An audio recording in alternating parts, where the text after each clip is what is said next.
Hello friends. SEBI ने फिर एक बार लिस्टिंग रेगुलेशंस में अमेंडमेंट लाई हैं अगस्त 3, 2021 को।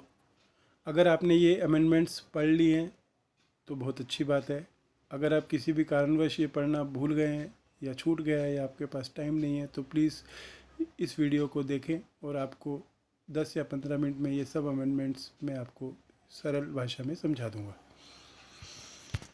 सबसे पहली अमेंडमेंट जो आई है वो है रेगुलेशन 61B(4) में, जहाँ पर ये लिखा गया है कि 2 की जगह 3 कर दीजिए। लेकिन 2 की जगह 3 क्या कर दीजिए? तो ये था क्राइटेरिया कि एक डायरेक्टर को जब इंडिपेंडेंस क्राइटेरिया सेटिस्फाई करना है तो उसका कंपनी से, उसकी होल्डिंग कंपनी से, सब्सिडरी से, एसोसिएट से या उनके प्रमोटर या डायरेक्टर से किसी भी तरह का कोई भी pecuniary relationship 3 immediately preceding years में और करंट फाइनेंशियल ईयर में नहीं होना चाहिए। तो ये पहले 2 साल था जिसको अब 3 साल कर दिया है।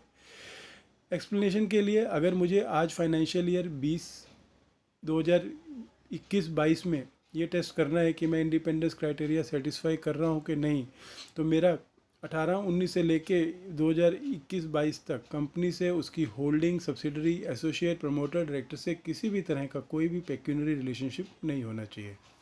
Hope it is clear. अगला चेंज जो आया है वो है रेगुलेशन 16(1)(b)(4) में, जहाँ पे ये कहा है कि इंडिपेंडेंस का क्राइटेरिया तब भी सेटिस्फाई नहीं होगा अगर कोई रिलेटिव जो है डायरेक्टर का वो शेयर्स होल्ड कर रहा है इमीडिएटली 3 प्रीसीडिंग फाइनेंशियल ईयर में या करंट फाइनेंशियल ईयर में 50 लाख रुपीज़ से ज़्यादा of holding company, subsidiary company, associate और लिस्टेड एंटिटी, या फिर 2% of it's paid up capital से ज़्यादा। तो ये है क्राइटेरिया नंबर ए। उसके बाद जो क्राइटेरिया नंबर बी और सी है, जहाँ पे बोला कि वो जो रिश्तेदार है उस डायरेक्टर का, वो इंडेटेड है या कंपनी को उसने कोई गारंटी दे रखी है 50 लाख रुपीज़ से ज़्यादा या 2% of its gross turnover or total income or such other higher amount as may be prescribe, जो भी प्रिस्क्राइब नहीं है, to listed company, holding company, associate, director, promoter and subsidiary companies. तो उस केस में भी वो पर्सन इंडिपेंडेंट डायरेक्टर बनने के लिए क्वालिफाई नहीं होगा।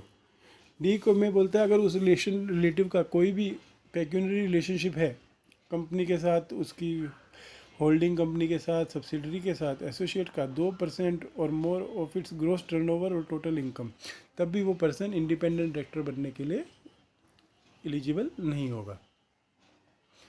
नेक्स्ट चेंज जो आया है वो है रेगुलेशन 16(1)(b)(6) में, जहाँ पे ये बोला कि जो डायरेक्टर नाइदर हिमसेल्फ और हरसेल्फ, तो एक हरसेल्फ आया जेंडर न्यूट्रल करने के लिए, और ना ही उसका कोई relative holds or has held the position of KMP or is or has been an employee of the listed entity or its holding, subsidiary, associate or any company belonging to promoter group of the listed entity।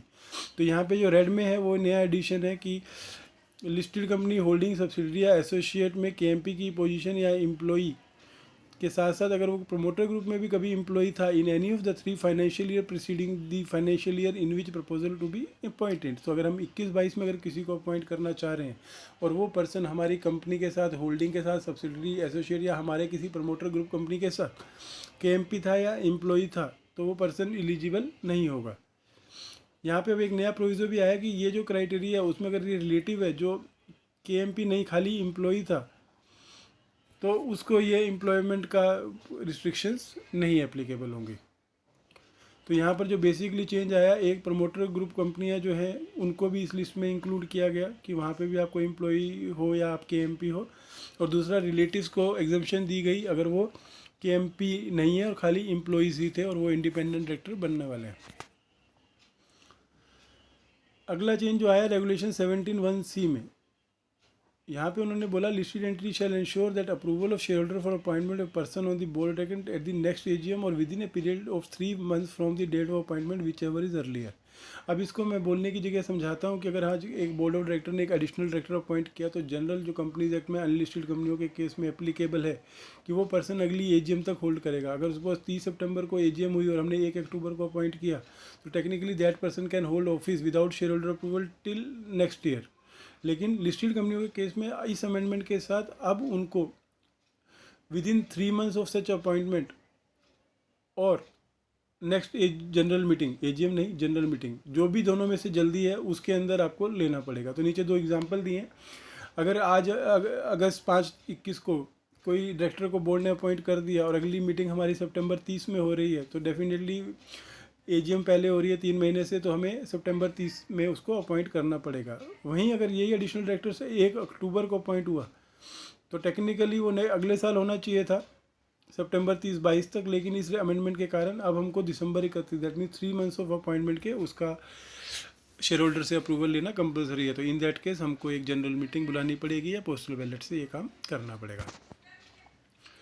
छोटे छोटे changes आए हैं। Regulation 18(1)B में at least word का addition हुआ है। That means पहले जो लिखा हुआ था कि ऑडिट कमेटी में एग्जैक्टली 2/3 इंडिपेंडेंट होने चाहिए, तो वो टेक्निकली बराबर नहीं था, इसलिए एटलीस्ट 2/3 किया। रेगुलेशन 19(1)C में जो एनआरसी की कमेटी की कंपोजिशन की बात करता है, वहाँ पे 2 क्राइटेरिया थे। पहला क्राइटेरिया जनरल कंपनी, वहाँ पे 50% इंडिपेंडेंट डायरेक्टर होते थे, और एसआर कंपनी स्पेशल राइट्स वाली जो कंपनी है जिन्होंने स्पेशल राइट शेयर इशू किए हुए हैं, वहाँ पे 2/3 इंडिपेंडेंट होने चाहिए थे। अब दोनों केस में यूनिफॉर्म एटलीस्ट 2/3 इंडिपेंडेंट डायरेक्टर होने चाहिए। रेगुलेशन 23(2) रिलेटेड पार्टी ट्रांजेक्शन, जहाँ पे ये लिखा हुआ था कि सब ट्रांजेक्शन के लिए prior approval of the audit committee लगेगी, यहाँ पर एक क्वालिफिकेशन ये डाल दी कि उस अप्रूवल में भी खाली इंडिपेंडेंट डायरेक्टर ही अप्रूव करेंगे, जो पर्सन नॉन इंडिपेंडेंट है उसका वोट काउंट नहीं किया जाएगा। रेगुलेशन 25(2)A नया पॉइंट प्रोविजन इंसर्ट हुआ है। The appointment, reappointment, removal of independent director of a listed entity shall be subject to approval of shareholder by way of special resolution. अब ये कंपनी एक्ट से ज़्यादा रिस्ट्रिक्शन है, क्योंकि company act में ordinary resolution से हो सकता था, अनलेस वो पर्सन 75 ईयर से ऊपर और हमको स्पेशल रेजोल्यूशन पास करने की रिक्वायरमेंट थी। सो अब हमारे पास जब भी हमको भी इंडिपेंडेंट डायरेक्टर शेयर होल्डर से अप्रूव करेंगे, तो आप ध्यान रखिए अपने एजीएम नोटिस में जो रेजोल्यूशन पास होगा वो स्पेशल रेजोल्यूशन होगा। रेगुलेशन 25(6), अब कोई भी इंडिपेंडेंट डायरेक्टर जो रिज़ाइन होता है या रिमूव किया जाता है लिस्टेड कंपनी की, वो रिप्लेस किया जाना है at the earliest but not later than 3 months from the date of such vacancy. तो इसमें पहले क्या था कि इमीडिएटली नेक्स्ट बोर्ड मीटिंग में अपॉइंट करना है या 3 मंथ्स करना है, विच एवर इज़ लेटर। अब उसकी जगह यूनिफॉर्म एक ही टाइम क्राइटेरिया दे दिया कि जिस दिन वैकेंसी क्रिएट हुई उसके 3 मंथ्स के अंदर अंदर आपको वो क्राइटेरिया भरना है। इसके नीचे प्रोविज़ो भी है जो यहाँ पे नहीं लिखा हुआ है कि अगर आपकी बिना उसके भी अपॉइंटमेंट के रिक्वायरमेंट्स पूरी हो रही हैं तो आपको कंपलसरी नहीं है। रेगुलेशन 25(10) जनवरी 1, 2022 से टॉप 500 की जगह टॉप 1000 कंपनीज को D&O पॉलिसी लेना कंपलसरी है।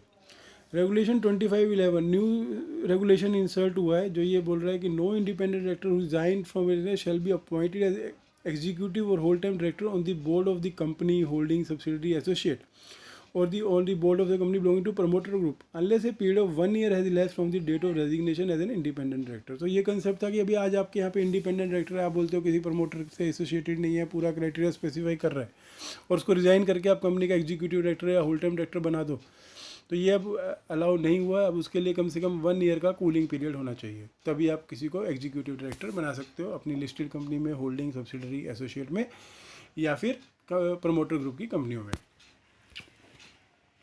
रेगुलेशन 36(3) अभी अब रेगुलेशन 36(3) क्या बोलते हैं, जब भी कोई डायरेक्टर अपॉइंट रिअपॉइंट में होता है शेयर होल्डर्स को सर्टेन इन्फॉर्मेशन दी जानी पड़ती है। तो यहाँ पे एक नया एडिशन आ गया कि जो हम अपॉइंटमेंट के टाइम इन्फॉर्मेशन देते हैं उसके साथ साथ ये भी देना है कि उसने लास्ट 3 ईयर में किन किन कंपनियों से इंडिपेंडेंट डायरेक्टरशिप से रिज़ाइन किया है, राइट। तो ये नोटिस में जो हम लिखते हैं कि statement pursuant to regulation 36(3) is the next year with, तो ये उसमें एक एडिशन है।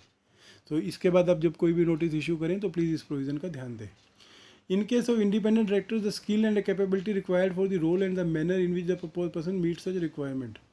अब अगर इंडिपेंडेंट डायरेक्टर का अपॉइंटमेंट प्रपोज हो रहा है तो यहाँ पे आपको उस स्टेटमेंट के अंदर ये भी लिखना है कि उस पर्टिकुलर रोल के लिए क्या स्किल रिक्वायरमेंट चाहिए थी और वो इंडिपेंडेंट डायरेक्टर कैसे मैच कर रहा है।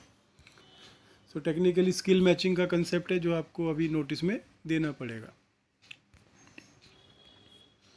इसके अलावा जो चेंज आया है वो schedule 2 part D para A1 है। रोल ऑफ एनआरसी के अंदर एनआरसी को ये भी रोल दिया गया कि जब भी कोई इंडिपेंडेंट डायरेक्टर की अपॉइंटमेंट कंसीडर होनी है तो वो स्किल्स कैपेबिलिटीज़ क्या लगेंगी ये आइडेंटिफाई करें, और ये भी इंश्योर करें कि जो पर्सन रिकमेंड कर रहे हैं वो इस रोल्स को पूरा कर रहा है।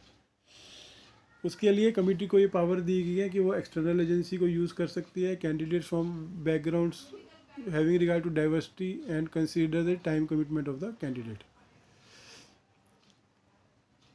तो यहाँ पे समरी में अगर हम इसको बोलें तो with respect to appointment of independent director NRC shall do assessment of existing structure. तो जब भी कोई इंडिपेंडेंट डायरेक्टर की अपॉइंटमेंट हो रही है तो पहले स्ट्रक्चर देखें कि आपके यहाँ पे क्या कमी है, किस स्किल की कमी है, और जो इंडिपेंडेंट डायरेक्टर है क्या वो स्किल को पूरा कर रहा है।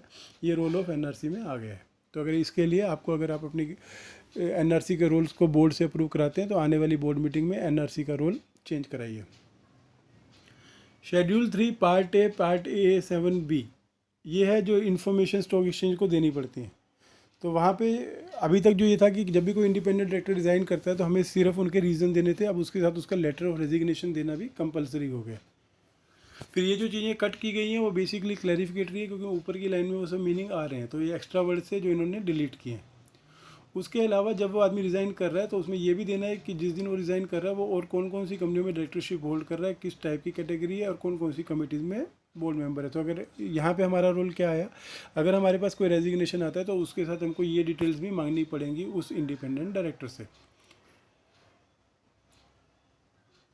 फिर उसके बाद एक रिक्वायरमेंट थी कि हमें इंडिपेंडेंट डायरेक्टर से कंफर्मेशन लेनी पड़ती है कि आप जिस रीज़न से रिज़ाइन कर रहे हो यही रीज़न है, उसके अलावा कोई रीज़न नहीं है।